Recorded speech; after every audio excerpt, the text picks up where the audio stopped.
Hi, my name is George Harold Millman. I write about politics under the blog name The Rebel Without a Clause, and today I want to talk about the 2026 Senedd elections.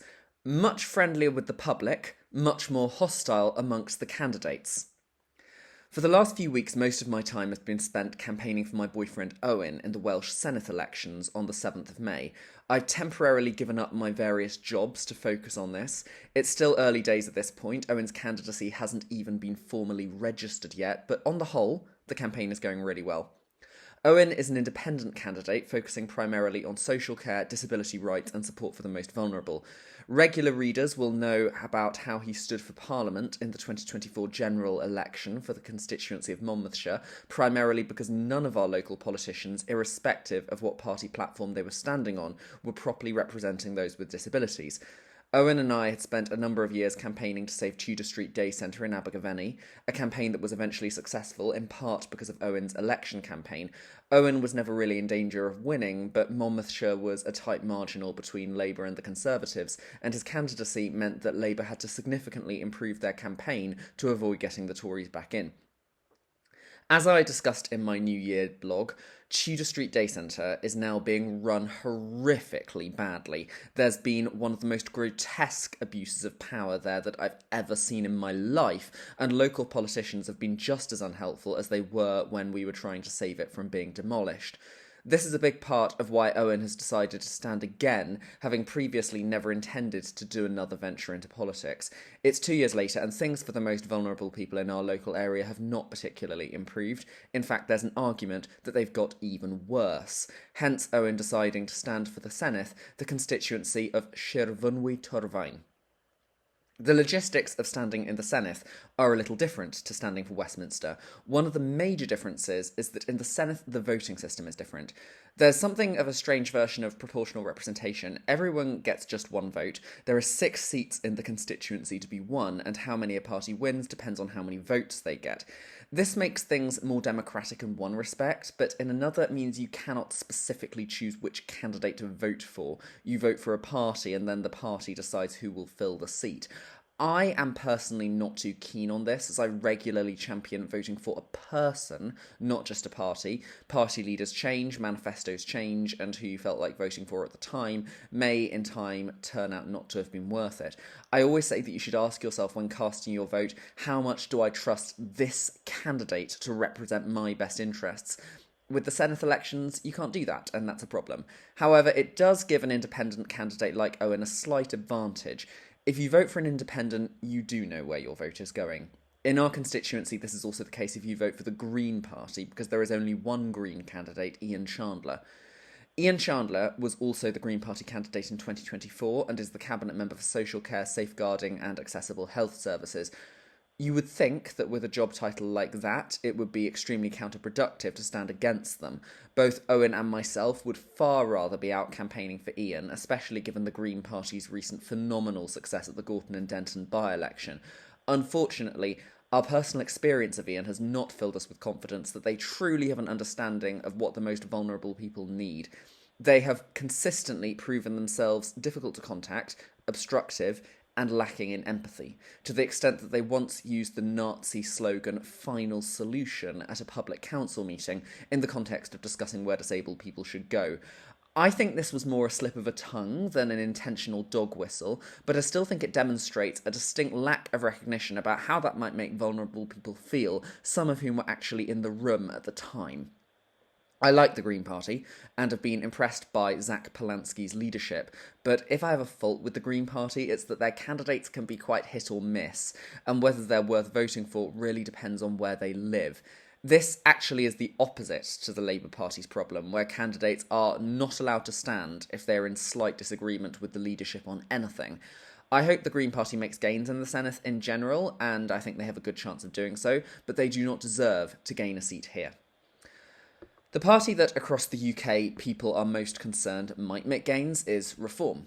What I can say is that at the time of writing and filming, Reform have not actually announced any specific candidates intending to stand.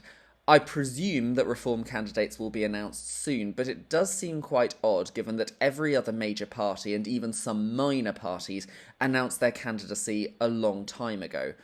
I would suspect that they're trying to find anyone.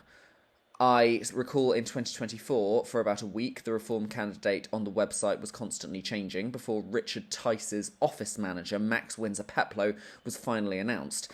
Windsor-Peploe came to all of one hustings before failing to show up for any others, or to the vote count, or to respond to any emails. He still came third out of 9. It's early days, but from personal experience, I haven't really come across anyone on doorsteps who has expressed interest in voting Reform. Owen has come across a few, but not many. I haven't yet seen evidence that Reform has as much popularity in my area as the media would have us believe. Of the other parties, none have really garnered much support on the doorsteps. The one that seems most popular is Plaid Cymru, in the sense that more people I've spoken to have expressed interest in them than in any other party, which still isn't a great deal of people. To be fair, I can't really criticise Plaid Cymru at the moment. When people express interest in them, I normally say something along the lines of, well, I can tell you why an independent candidate is better, but to be fair, they probably are the next best option.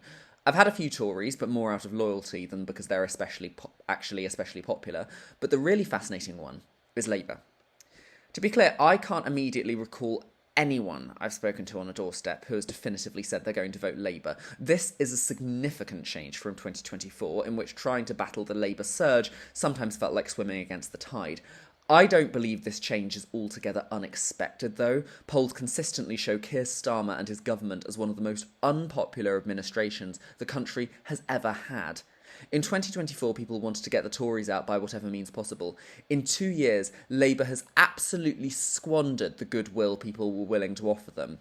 Labour is offering very little to the people of Sir Fynwy Torfaen, and what they're saying, if anything, simply isn't washing.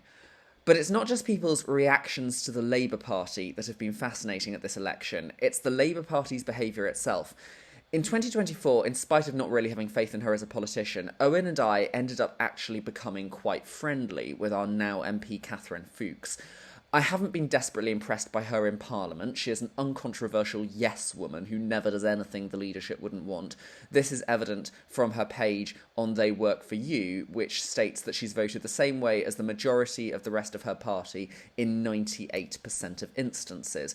She still hasn't responded to my open letter about protecting juries, although she did vote to abolish them in Parliament.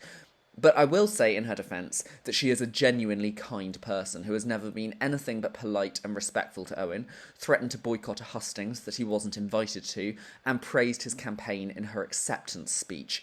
Since she won the seat, she and Owen have somewhat stayed in touch, and she's always been encouraging of anything he's done in the community. There has been very little encouragement like that from this cohort of Senedd candidates. On the contrary, none of them have responded to any emails Owen has sent them. In 2024, there was quite a friendly email thread between all the candidates, keeping one another aware of the different events and hustings and so on. Labour agent Peter Marsh-Jenks has been actively hostile to Owen, both in person and in public. He left a comment on an article about Owen's candidacy saying, typical independent candidate, me, which doesn't make sense anyway. Aren't candidates meant to talk about who they are and what they'll do? There was also a deeply unpleasant personal interaction between Peter and a canvasser that I myself witnessed. We've done as much as we can to encourage disabled people to be part of our campaign and to fight for their own rights. Too often, these kinds of people are completely disincentivised to take part and participate in the political process.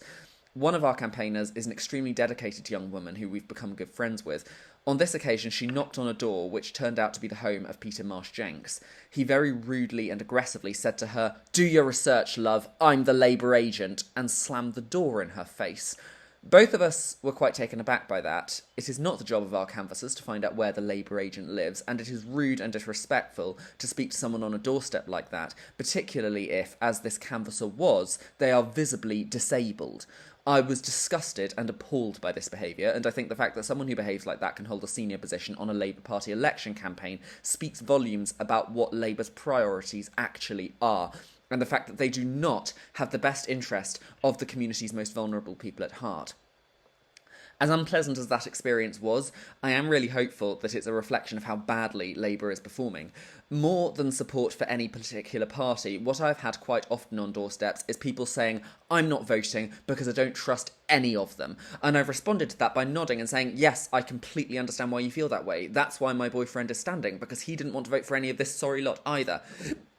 And I've had some really interesting conversations from that. Some people who actually did seem to be considering voting independent after initially not planning on voting at all.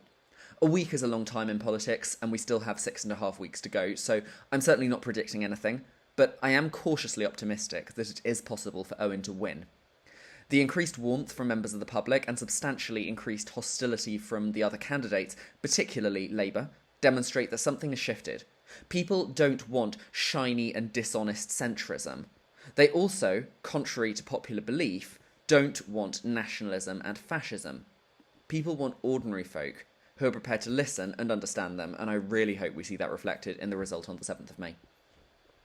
Thank you so much for watching. If you'd like to see more videos like this or read more content like this, then do please check out my blogs. I'm The Rebel Without a Clause on Blogger, on Facebook and on YouTube. So I hope to see you again soon. Thanks. Bye.